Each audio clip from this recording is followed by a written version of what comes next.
Ah mais bonjour à tous, cette vidéo pour vous présenter le défi du mois de janvier de l'ASM sur la mémorisation de chiffres. Alors, où c'est que on a toutes les informations. Alors déjà, on a tout sur le groupe Discord.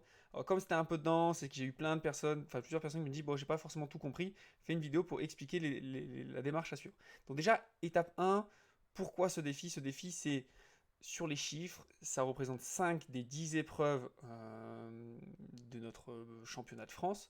Donc en travaillant les chiffres, ben, on a un impact assez important sur notre score. Donc ça c'est vraiment le point important. Pourquoi ce challenge? Alors ça va être un peu compliqué parce qu'il va falloir quand même créer un système pour ceux qui n'ont pas de système sur les chiffres, à choisir est-ce qu'un centième, millénium. Donc déjà, concrètement, pour postuler, on va dire, au challenge, il faut être membre de la sauce, je passe. On va pour se challenger, avoir trois critères de, pour pouvoir valider le défi au quotidien. Un, on va juste pouvoir travailler que sur son système. Deux, on va s'amuser peut-être à juste lire le plus rapidement possible des chiffres sans forcément chercher à les mémoriser, juste à les lire rapidement, donc trouver, générer nos associations. Et enfin, troisième possibilité, c'est de mémoriser réellement sur Memory League 80 chiffres le plus rapidement possible. Alors, en fonction de votre niveau, vous n'aurez peut-être pas 80 chiffres disponibles, au fur et à mesure, ça varie jusqu'à 80.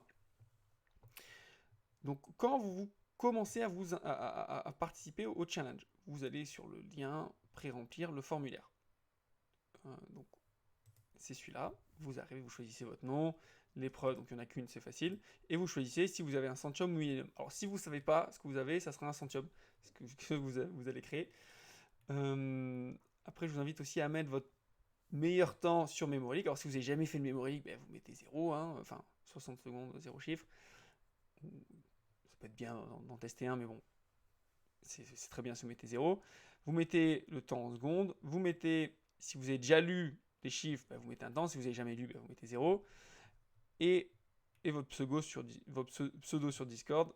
Ici, vous avez mis une photo. Peut-être qu'on mettra des points bonus pour ceux qui ont mis des photos.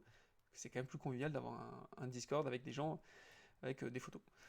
Donc une fois que vous avez fait ça, après au quotidien, concrètement, si, surtout pour ceux qui n'ont jamais en fait mémorisé de chiffres, l'étape numéro 1, ça va être de construire un système. Pour ça, il y a Guillaume qui nous a fait un super article sur notre blog. Donc vous cliquez sur l'article. Alors il y a un peu de lecture, je vous l'accorde, mais il est quand même plutôt très bien fait avec les différentes possibilités. Voilà, sur les noms, enfin voilà, centième versus million, etc. etc. Donc, vous le lisez, ça vous donnera des idées. Je ne vais pas le lire là, c'est pas le but. Maintenant, donc si vous avez dans votre travail quotidien, donc quand vous allez bosser, alors ça peut être que 10 minutes hein, par jour, mais c'est déjà super, c'est la récurrence qui va payer, vous allez après compléter donc dans le formulaire de validation, toujours pareil, membre, l'épreuve, et une des trois possibilités, ou les trois, peut-être vous avez juste travaillé votre système, donc par exemple moi ce que je fais en ce moment, c'est que je bosse sur mon Millennium, donc travailler mon système, ça peut être tout simplement, j'ai un fichier Excel avec l'ensemble des 1000 associations, donc pour le moment j'en ai que 787, non en fait j'en ai 934 pardon, et je le parcours et je mets les associations avec le Major System. Vous savez, alors si vous avez les 100 premières, ça va aller très vite, enfin 10 fois plus vite que Millennium. Et on a des bases de Millennium ou de Centium disponibles, hein, si vous les cherchez, on vous les partage. Donc ça, c'est une première chose que vous pouvez faire. Si vous ne l'avez pas encore fait, vous pouvez le faire. Donc ça se travaille 10-15 minutes, ça valide votre travail quotidien. Autre possibilité, c'est lire un maximum de chiffres. Alors pour lire un maximum de chiffres, soit vous allez sur MemoryLink, mais ça va vite vous limiter. Au début, cet exercice n'est pas forcément très intéressant. Il peut être intéressant après, une fois que vous avez bien votre centium et que vous avez commencé à mémoriser les chiffres, pour vous pousser à aller vite.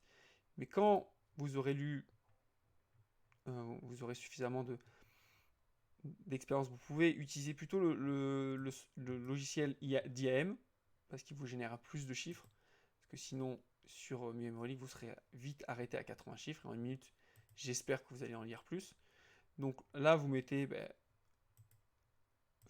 free training, les nombres, vous faites un go, vous mettez, vous voulez qu'une minute, vous mettez 500 chiffres, vous mettez les groupements combien par chiffre, alors si vous avez un centième, vous en mettez que par 2, vous voyez ça s'affiche là, si vous avez un fin minimum, vous par 3, et après, vous cliquez sur Go. Alors, il faudra rendre plus petit l'écran, sur Go, et vous parcourez le plus de nombres possible. Et juste en lisant, voilà, rareté, moi c'est une abeille pour 441, enfin, etc. Essayez de générer les images sans les mémoriser le plus rapidement possible. Et quand vous arrivez à la fin de la minute, bah, vous verrez combien votre score. Donc ça, c'est un autre exercice qui est intéressant pour aller vite et se forcer à aller vite. Et enfin, le dernier exercice possible, ça c'est quand vous allez commencer à faire votre Centium, et je vous invite à y aller le plus rapidement possible, c'est d'aller sur Memory League, faire la partie entraînement, les nombres, et donc customiser les préférences, donc les groupements en fonction de si vous avez un Centium ou un Millennium, donc 2 ou 3, et après vous mémorisez. Alors, l'astuce, vous connaissez, alors pour aller vite, il vaut mieux faire une association et vous couplez ça avec des palets. Donc vous mettez soit une image par arrêt, soit deux, soit trois, en fonction ce que vous choisissez. Et vous faites vos associations. Et après, là il y a une phase de restitution où vous avez un score. Donc j'espère avoir été clair, en tout cas plus clair sur le défi.